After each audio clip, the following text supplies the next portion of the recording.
Greetings from South Korea. I am Arirang News AI anchor. Here is the news making headlines today. President Lee Jae-myung says South Korea must maintain its emergency response system following the breakdown of peace talks between the United States and Iran. Chairing a cabinet meeting on Tuesday, Lee warned that high oil prices and disruptions to global energy and raw material supplies are likely to persist. He called for the swift implementation of the roughly $17 billion supplementary budget to support people's livelihoods. The government plans to begin distributing cash handouts to the bottom 70% of income earners starting April 27. Lee also urged the parties to the Middle East conflict to take what he called a brave step toward peace based on universal human rights and the lessons of history. The U.S. and Iran could return to the negotiating table later this week, after their first round of talks ended over the weekend without a breakthrough. According to Reuters on Tuesday, multiple sources say the two sides may resume negotiations in the Pakistani capital, Islamabad, where the initial talks were held. While an exact date has not been set, an Iranian official said they are keeping their schedules open between the 17th and 19th, while a U.S. official told AP that talks could take place as early as the 16th. Pakistani officials, who are mediating between the two sides, say they are in contact with both governments and that another round of talks is likely to take place over the weekend.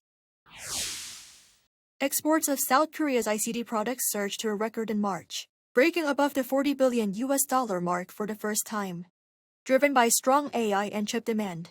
Data released on Tuesday by the Ministry of Science and ICT showed $43.51 billion of ICT exports in March, up 112% from a year earlier.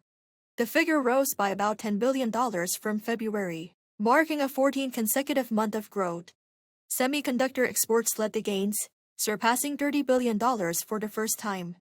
Mobile phones and computers saw double-digit growth, while displays and telecom equipment posted declines. This led to an ICT trade surplus of $27.36 billion, also a record for a second consecutive month. Regional tourism in South Korea showed a clear upward trend in the first quarter of 2026. As more people head beyond the Seoul capital area, the regional visit rate rose to 34.5%, up 3.2 percentage points.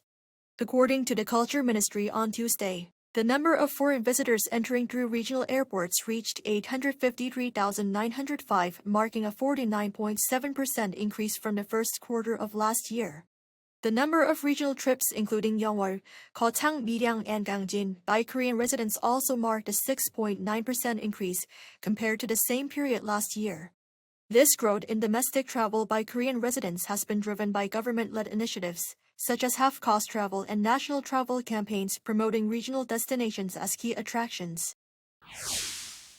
Over the weekend, North Korea test-fired strategic cruise missiles and anti-warship missiles from its 5,000-ton class destroyer Choe Hyon. The North Korean Central News Agency on Tuesday released photos of North Korean leader Kim Jong-un observing the missile launches, where he reportedly said that recent achievements in defense science have qualitatively boosted the regime's military readiness for strategic action. He further called for steady and unlimited development of a powerful and reliable nuclear war deterrent. Kim had previously observed strategic cruise missile tests from the Choe Hyon on March 4 and 10. That is all from me today. Thank you for watching.